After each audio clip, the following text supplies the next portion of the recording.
kumirira bhero rarira ngende. Rudo runopisa moyo saka ndafunga dande. Kurekwe gava sandi kurekwe moyo. Ndafunga kunomutora baba vake vanoramba ndiri. Vaneka mufambo ndasvipira kundorarira ndiriwo. Handina kuvasivisa nerudo ndichasvika sesvikiro. Tinandifambe rokwe mbiri chivambe. Yakuda sarudzwa hapana chachasvirambe. Daimandiperekedza, daimandiperekedza. Ndanonomutorawo pamberi papabava. Ndinovaremedza, ndinovaremedza. Ndosaka mete mwana wavo ndamupfekedza. Musvitsa tsvene nyangwe ndisiri mene. Rokwe jena ndichasiya ndamupfekedza. Musvitsa tsvene nyangwe iri shoma ngeche. Rokwe jena ndichasiya ndamupfekedza. Nderwa unondipa waigaya ndingasazvita. Ndingasazvita zvekusvikawo pachita. Zvaunondiita ndozvinongondipa simba. Ndongoti baba inzwe mkwasha wenyu nchimba. Amudi here ave mumwe wangu. Amudi here tigarisane. Amudi here ave murora wamai vangu.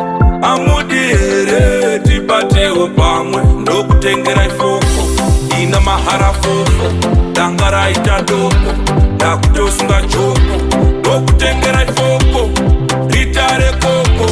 Danga raita doko ndakutosunga joko. Daimandiperekedza, daimandiperekedza. Ndanonomutora pamberi papabava. Ndinovaremedza, ndinovaremedza. Ndosaka mete mwana wavo ndamupfekedza. Musvitsa tsvene nyangwe ndisiri mene. Rokwe jena ndichasiya ndamupfekedza. Musvitsa tsvene nyangwe iri shoma ngeche. Rokwe jena ndichasiya ndamupfekedza. Mwana wenyu pakundipa rudo inamba wani baba inamba wani. Mwana wenyu pakundipa rudo inamba wani baba inamba wani. Ndompa rudo chete handisiwe chete. Kumutambudza kwete ndombata sikacheche. Ndompa rudo chete handisiwe chete.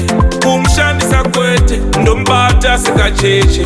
Daimandiperekedza, daimandiperekedza. Ndanonomutorawo pamberi papabava. Ndinovaremedza, ndinovaremedza. Ndosaka mete mwana wavo ndamupfekedza.